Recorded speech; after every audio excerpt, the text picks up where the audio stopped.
안녕하세요. 크립토튜브입니다. 이번 시간에는 이미 하락장은 끝났다.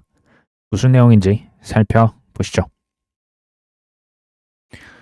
타이거 리서치라고 하는 이제 조사하는 업체로 보입니다. 암호화폐 인덱스. 인덱스라고 하는 것은 한국말로 그냥 지수입니다. 이제 코스피 지수, 코스닥 지수, S&P 500 지수, 주식시장 전체의 흐름을 나타낼 때 이제 인덱스를 보통 이제 사용하는데요. 사실 크립토 인덱스가 여러 기관 인덱스들이 다 실은 있습니다. 필요하지만 아직은 초기 단계다 이런 얘기를 했습니다.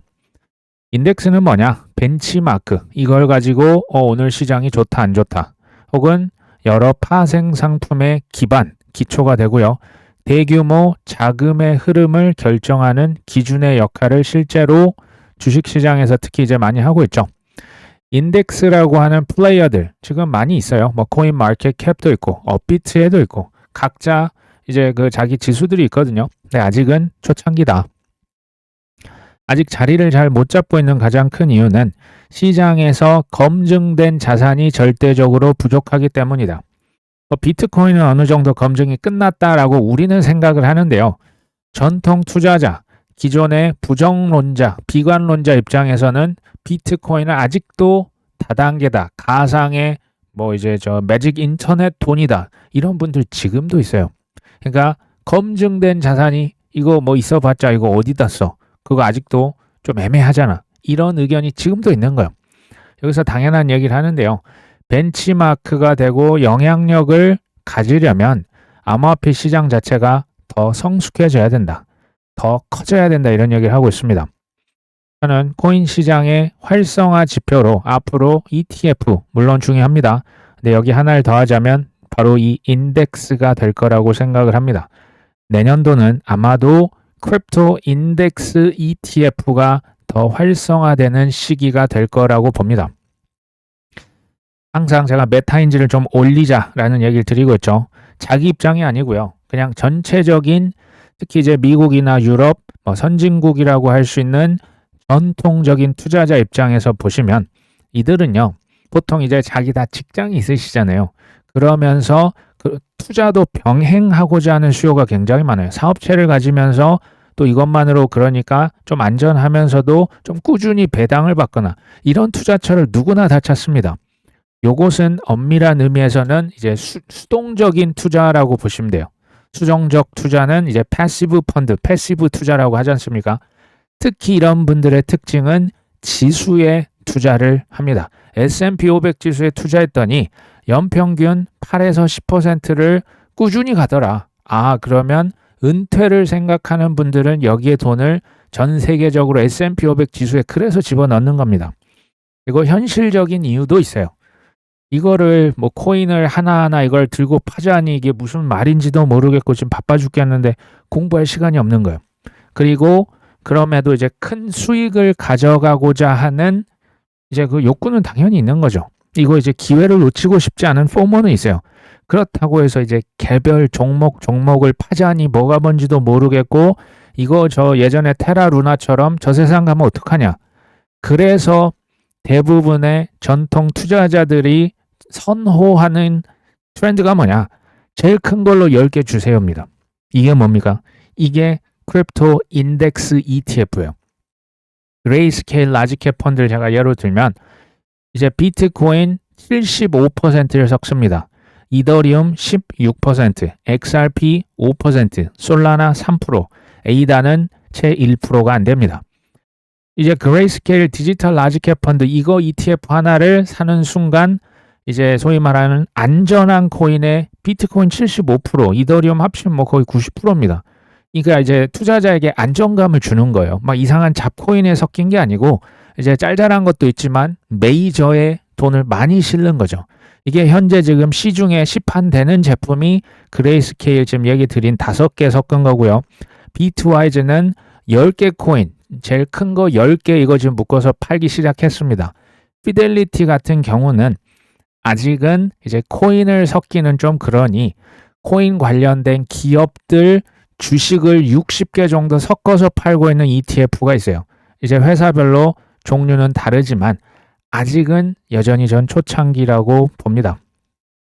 저는 내년에 이게 훨씬 더 활성화될 거라고 봅니다. 그리고 이건 뭐 오후반 선생님이 얘기를 했었죠. 트럼프 대통령이 차기 연준의장 후보 최종 면접에 돌입했다. 저는 이거 너무 실은 웃깁니다. 볼 때마다 웃긴데 이거 그러니까 내가 트럼프라고 하는 관점에서 이걸 생각을 해보셔야 돼요. 이게 왜 자꾸 뉴스에 나올 것이냐. 뭐 케빈 헤셋 이미 뭐 내정자 됐다 하던데 이거 왜 자꾸 언론에서 보도를 할까요? 뭐 본인도 이제 물론 뭐 트위터 같은 거 남기시잖아요. 최종 결과는 하지만 내년 1월에 발표를 할 것이다. 내가 트럼프가 한번 잠깐 우리가 대보겠습니다. 2025년과 2026년의 차이는 저는 매우 클 거라고 봐요. 어떤 차이? 소위 말하는 압박감이 다를 거라고 봅니다. 정치인 아닙니까? 내년에 중간선거 있잖아요. 압박감이 해가 바뀌면 다를 거라고 저는 보여져요. 그리고 지금 트럼프 정부에서 가장 좀 어려워하고 있는 것 중 하나가 물가입니다. 물가가 생각보다 안 잡혀요. 물가를 잡아야 되거든요. 이 압박감. 내가 지금 먹고 살기 팍팍한데 여당의 표를 몰아주겠습니까? 또 하나의 압박감은 뭐냐? 트럼프 입장에서 생각하시면 돼요. 주식시장도 모르겠어요. 코인시장. 그래도 명색이 크립토 코인 대통령인데 시장의 상승을 이분은 업적이라고 생각을 하시는 분입니다. 근데 시장이 지금 어떻습니까? 거의 다른 이제 AI 주식 일부를 빼고 코인은 거의 장례식장 아닙니까? 25년도는 그래도 내년 11월 좀 멀게 느껴질 수 있어요. 멀리 있잖아요. 근데 막상 달력이 한 장 넘어가고 해가 바뀌면 어떻게 될까요? 발등에 불이 떨어질 수도 있겠다. 이렇게 느낄 수도 있겠다라는 생각을 저는 한번 가져봅니다. 저도 이것을 사실은 제가 동의를 하는 부분이 있기 때문에 이런 기사들 제가 가져온다라고 먼저 한번 얘기를 드립니다. 비트와이즈의 CEO 헌터 호슬리가 이런 얘기를 했습니다.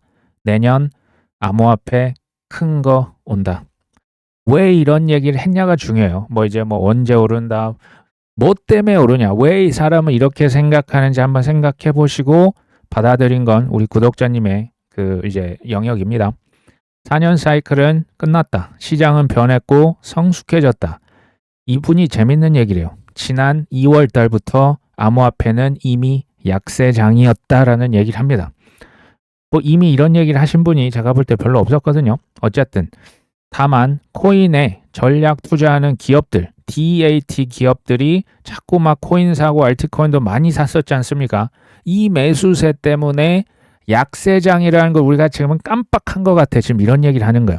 그러면서 하락장이 올해가 이제 끝나고요. 내년에 상승장이 이제 시작될 거라고 얘기를 합니다. 저는 어느 정도 여기에 공감이 돼요. 미국의 제조업 ISM 지수가 3년 연속 50 이하에 머물렀던 것은 역사상 최초입니다. 이랬던 적이 한 번도 없어요. 통계를 이렇게 낸 이래로. 그러니까 제 의견이죠. 이례적인 일이에요. 이게 뒤틀린 거고요. 꼬인 거예요. 그리고 뒤로 연기된 비즈니스 사이클이자 유동성 사이클이 돼버린 겁니다. 이것을 왜 예측을 못했냐라고 하실 수 있는데 25년 4월 관세 폭탄이 터질 줄 혹시 예측 정확히 하셨던 분 계십니까? 10월 10일 날 대청산이요. 24년 8월 단 엔캐리 트레이드 청산 공포. 지금은 그러면 왜 공포가 그만하지 않습니까? 이걸 정확하게 누가 예견을 합니까? 이거는요. 점쟁이가 되겠다라는 것과 제가 볼 땐 똑같아요. 뭐가 기폭제가 될지는 모르겠지만 내년도에 이제 상승장이 만약에 안 온다. 이러면요. 블랙락, JP모건, 뱅가드, 피델리티, 코인베이스, 바이낸스 이 지금 이런 소위 말하는 기라성 같은 전통 금융과 슈퍼앱을 꿈꾸고 있는 이 회사들은 헛물만 켠 거예요. 내년을 위해 준비해서 빌드업을 했다. 올해는 치겠습니다. 내년도 그럼 상승장이 안 와요? 이러면 이분들은 그냥 돈이 많아서 글쎄요. 몇 년 동안 어떤 분들 심지어 4년 기다린다고 하는데 제가 알기로 블랙락, JP모건, 뱅가드, 피델리티 같은 기관들은 그런 기관은 아닙니다. 우리를 오히려 저는 그리고 트럼프 입장에서도 생각해 보시면 내년에 정말 1년 내내 하락장이 이어진다라고 하면요. 트럼프 대통령이 가만히 있겠습니까? 이거 상식적으로 한번 생각을 해보세요. 이럴 확률이 저는 매우 낮을 거라고 보는 거예요. 저도 뭐 미래 어떻게 알겠습니까? 오히려 저는 이렇게 보는 거예요. 개미들을 다 탈락시킨 거예요.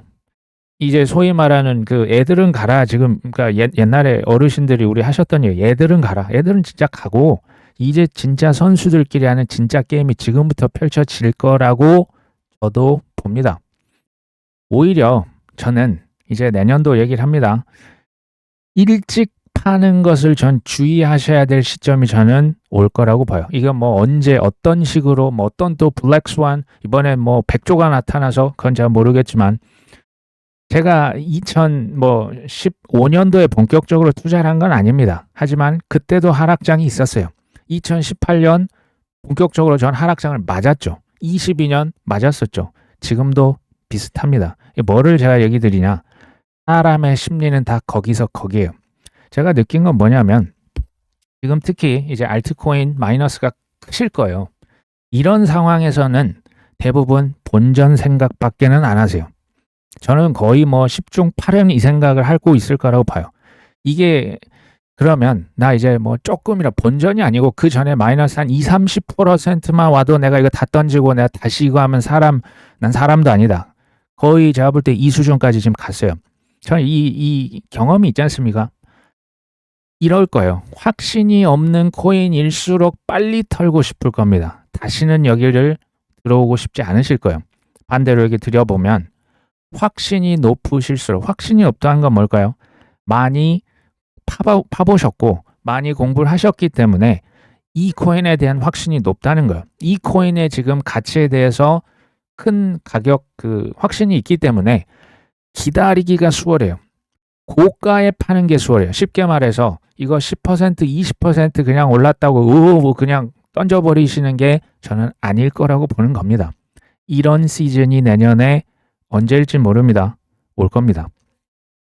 미국의 SEC 위원장이 이제 그 본인의 언어를 쏟아내기 시작하거든요.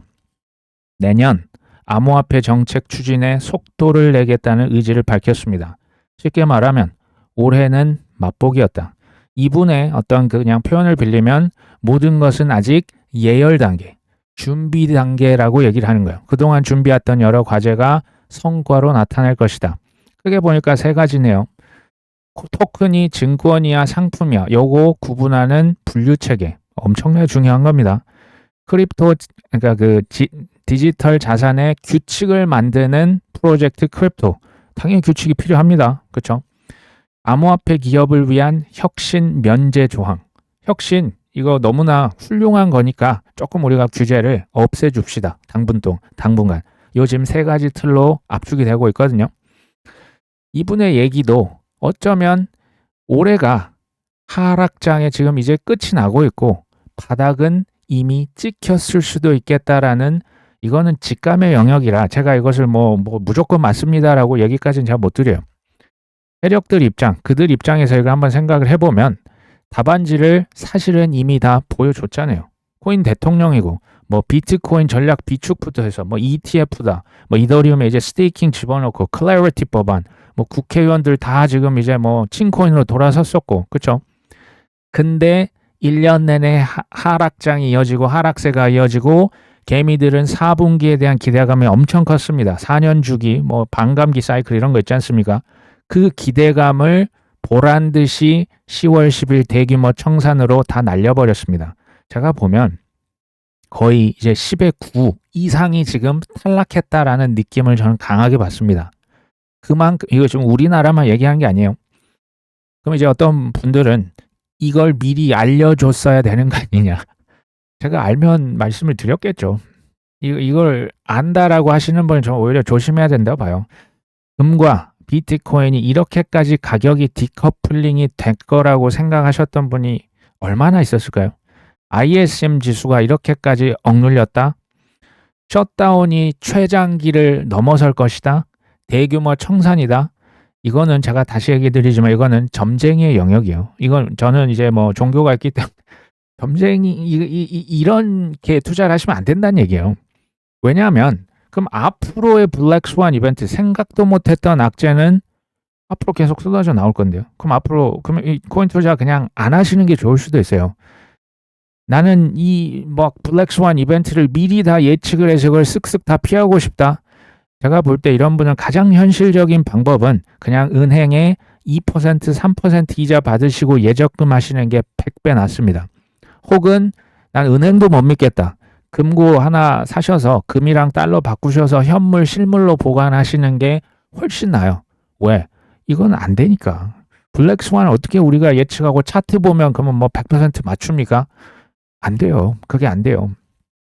예측을 못한 폭락과 악재도 게임의 일부예요. 이걸 인정을 하셔야 돼요. 그 반대도 예상치 못한 호재, 뉴스 그들이 뿌리면 그냥 그렇게 뿌려지는 거예요. 그때그때 타고 넘어가야 되는 이건 파도입니다. 폭락과 악재가 있다고 해서 우리가 다 끝나고 부서졌다는 것은 우리가 기초공사를 제대로 못했다라는 얘기예요. 원칙을 안 지켰다라는 얘기예요. 타고 넘어가는 파도는요. 크면 클수록 우리는 더 높이 오를 수 있습니다. 이것도 제 동생이 얘기를 드렸지만 크립토 윈터 아직이다. 상승의 불씨가 남았다. JP 모건 대표가 이제서야 뭐 본색을 드러내는 거죠. 그러니까 어떤 분들은 JP 모건은 무조건 믿고 걸러야 된다. 뭐 이런 얘기를 얘기하십니다. 제가 이해는 됩니다. 왜냐하면 95%의 진실, 심지어 98%의 진실인데 여기서 2%와 3% 거짓을 교묘하게 섞어요. 이러니까 굉장히 사실 분별력을 가져가기가 어려운 거예요. 그러니까 이제 뭐 5%, 2% 거짓말한 것 때문에 누구는 이제 뭐 그냥 믿고 거른다라고 하는 표현은 제가 봤을 때는 그냥 자기 보호 기제가 발동하는 거예요. 이해는 되지만 저는 오히려 이 세력들을 우리가 어깨 위에 올라타는 전략이잖아요. 저들을 이용하라는 거예요. 그 수준까지 가자는 겁니다. 질문을 던져보시면 되겠죠. 왜? 지금에서야 이렇게 진실을 말하고 있는 걸까? 이게 더 저는 촌철살인적인 질문이라고 생각해요. 지금 이럴 때 얘기하면요. 제 생각에는 어차피 안 믿어요. 어차피 다 비웃고 떠났으니까 지금은 이렇게 얘기할 수 있다라고 봅니다. 엘리트 집단이라고 하는 소위 말하는 그 월가의 전통 금융도 있고요. 유대계 금융 자본이 있어요.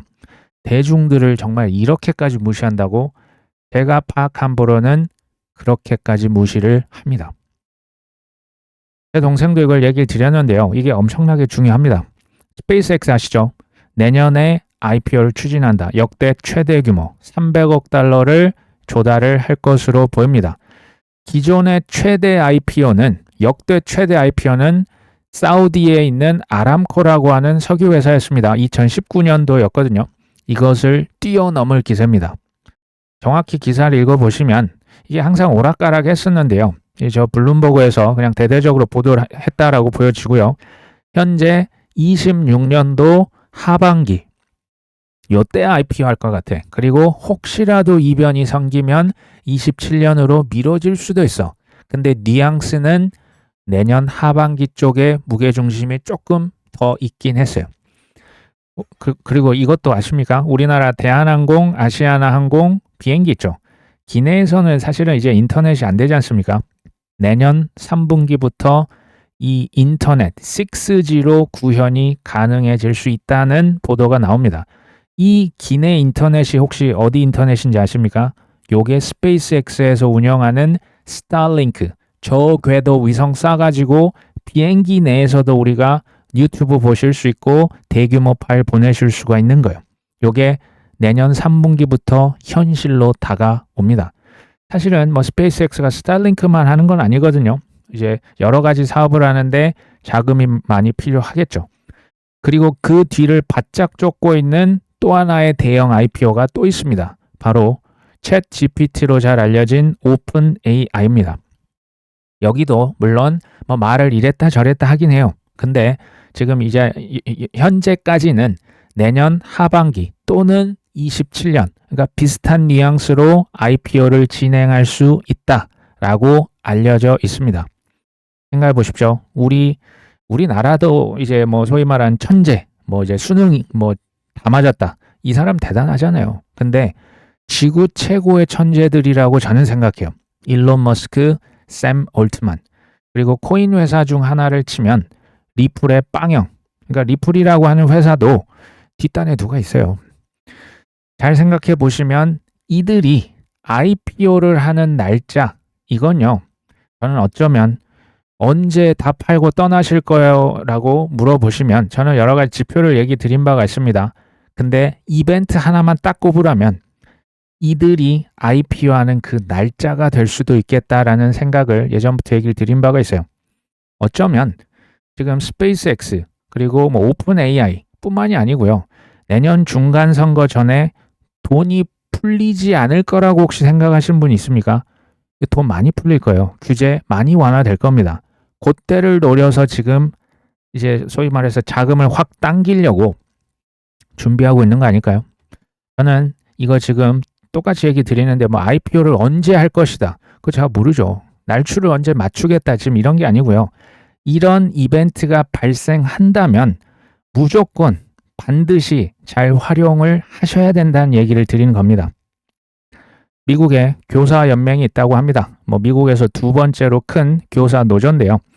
퇴직연금, 교사의 퇴직연금을 코인에다가 투자하는 것을 강력 반대한다.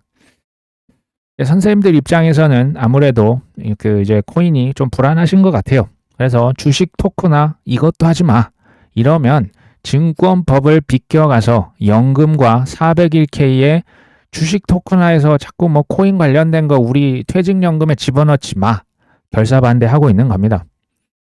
사실은 코인은 위험한 거, 불법, 사기, 여기 이런 인식들이요. 사실 뭐 우리나라만 그런 게 아니고 미국도 있어요.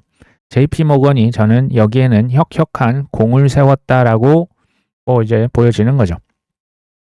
특히 이제 지금은 가격이 많이 코인 가격이 안 좋았기 때문에 더 그럴 수도 있겠다라는 생각은 들어요. 근데 비트코인과 같은 경우는 결국은 이런 뭐 퇴직연금에서는 일정 부분 저는 결국에는 살 수밖에 없을 거라고 봅니다. 저는 마이클 세일러를 뭐 개인적으로 그렇게 좋아하지는 않습니다. 굉장히 똑똑하신 분이지만 근데 이분이 했던 발언은 인정을 안 할 수가 없어요.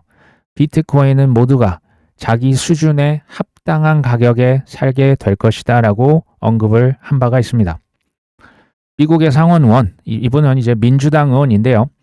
블록체인 뭐 이건 무슨 정책 회의가 있었는데 SEC와 CFTC 위원, 그 위원들이 있지 않습니까? 위원장도 있고 여러 위원들의 민주당원을 임명 안 하면 클래리티법 이거 통과 안 시킬 것이다. 어떻게 보면 트럼프 대통령식의 어떤 그 뭐랄까요? 협상 전략이라고나 할까요? 민주당 꼭 집어넣어 위원들 이유를 밝히죠. 트럼프 대통령의 휘둘리지 않도록 기관의 독립성을 지켜야 할 것이다. 근데요, 또 그날 오후에 패널 토론에서는 결국에는 클래리티 법안도 통과가 될 것이다라고 민주당 상원 의원께서 얘기를 했습니다. 그럼 뭐 된다는 얘기겠죠. 저는 지니어스법 그리고 클래리티법은 크립토 역사 BC와 AD를 가르는 양대 산맥이 될 거라고 예전부터 얘기를 드린 바가 있습니다. 지금 지니어스법은 통과가 됐죠. 근데 이게 법안이 통과가 됐다고 뭐 이제 다 일사천리는 실은 아니에요. 지니어스법도 지금 뭐 JP 모건을 둘러싼 그 은행연합회가 뭐 코인베이스 그 크립토 러비스트들과 정말 뭐 기싸움을 어마어마하게 뒤에서 지금 뭐 최종적으로 다 지금 법안이 세부 확정이 된 건 아닙니다. 어찌됐건 통과는 돼야죠. 지니어스는 통과가 됐고 클래리티 법도 지금 통과 전에 진통을 겪고 있는 거예요. 하지만 결국에는 통과가 되겠죠. 그러니까 이건요. 포인트를 어디에 두고 어디에 내 믿음이 더 있느냐의 실은 싸움이에요. 이 진통, 이 불확실성, 오래된 기다림이 누가 좋겠습니까? 그러니까 여기에만 포커스를 맞추면 도망쳐가 되는 거고 그럼에도 불구하고 결국 이거 통과되겠네. 이게 통과가 돼야 대기업들이 뭐 ETF다 뭐 이제 그 최소한의 어떤 자격 요건을 갖추고 큰 돈들이 들어올 수가 있죠. 명확하지 않은데 어떻게 코인에 투자를 합니까? 결국 어디에 초점을 맞추고 내가 더 기다릴 수 있는지 싸움입니다. 근데요, 이걸 또 반대로 모든 게 100% 내 눈앞에서 떡하니 증명이 끝났다. 100% 확실하다. 거기에 무슨 기회가 있겠습니까? 그럴 거면 코인 투자를 하시면 안 되겠죠. 결과적으로는 믿음과 그 믿음에 대한 합당한 실제 선택을 본인이 하시는 영역입니다. 이걸 누가 하세요 마세요 하는 사람이 아무도 없습니다. 신시아 루미스 미국의 상원 의원 있죠. 이분은 코인에 당연히 우호적인 분이거든요. 근데 재밌는 얘기예요. 백악관과 코인 관련된 법 지금 쟁점을 조율하는데 어려움이 있대요. 윤리적인 조항을 추가하냐 마냐를 놓고 줄다리기를 하고 있습니다. 루미스 의원은 당연히 법안에서 고위 정치인들이 자신들이 감독하고 있는 산업 분야에서 이익을 취해서는 안 된다. 이 조항을 추가하자. 당연한 거 아닙니까? 당연한 거죠. 근데 백악관은 회의적입니다. 매체가 이제 언론에서는 이제 그 아픈 곳을 탁 휘벼 파는 거죠. 이 문제는 트럼프 전 미국 대통령과 그 일가 그 아들들 행정부 수장들이 이게 다 관련돼 있잖아요. 접점을 찾지 못하고 있답니다.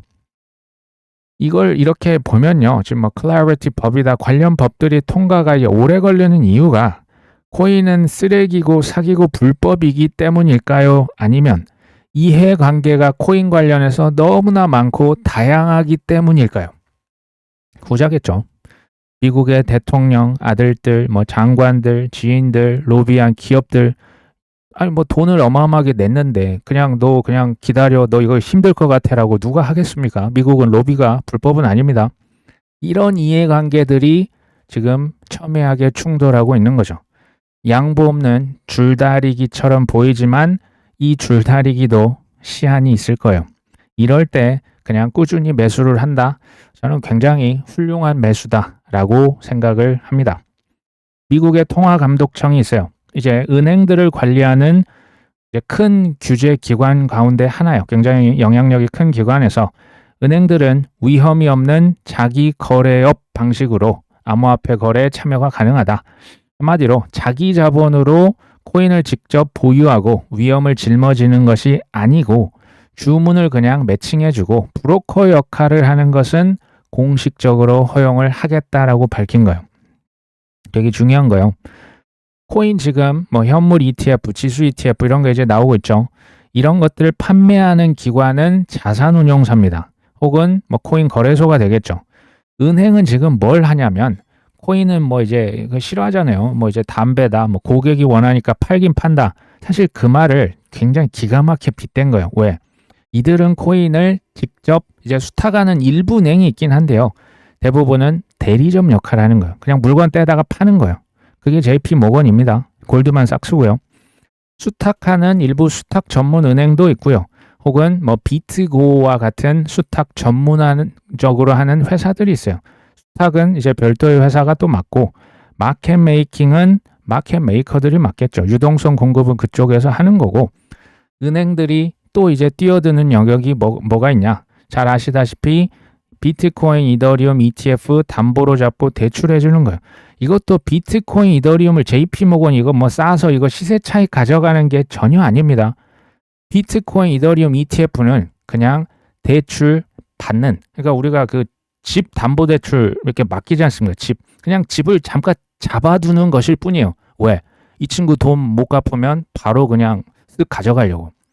그 다음에 이자 장사하고요. 파생 상품들 판매하는 거죠. 뭐 비트코인, 구조화, 채권 이런 거 판매하는 곳이 어디다? 은행이에요. 코인은 철저하게 도구로 활용할 뿐입니다. 신용평가 뭐 누군가 하겠죠. 피치, 무디스 얘기 드렸죠. 그리고 은행들은 슈퍼 앱들과 치열한 경쟁을 벌여야만 합니다. 슈퍼 앱이 누굽니까? 코인베이스잖아요. 로빈후드, 우리나라로 치면 업비트, 뭐 바이낸스, 뭐 크라켄, 나중에 뭐 카카오가 될 수도 있습니다. 그렇죠? 요지는 우량 코인 안 없어집니다. 매수하실 수만 있으면 지금 이런 그냥 저점 매수는 좋은 거예요. 다만 이제 바닥인지 꼭지인지는 우리가 모르죠. 그냥 최선을 다할 뿐입니다. 결론은 따뜻한 겨울을 잘 보내다 보시면 지금 이제 진짜 지금 추운 겨울 얘기 드리는 거고 제가 봤을 때는 이제 겨울이 올 것이 아니고요. 지연된 가을이 찾아올 거라고 봅니다. 지연된 만큼 저는 수확은 더 오히려 커질 수 있다. 제가 얘기 드렸죠. 코인 투자뿐만이 실은 아니고요. 투자 자체가요. 제로섬 게임이라고 하는 그 성향이 있어요. 뭐냐면 사람들이 다 돈을 잃고 이제 그 놓고 간 사실 그 피가 낭자하죠.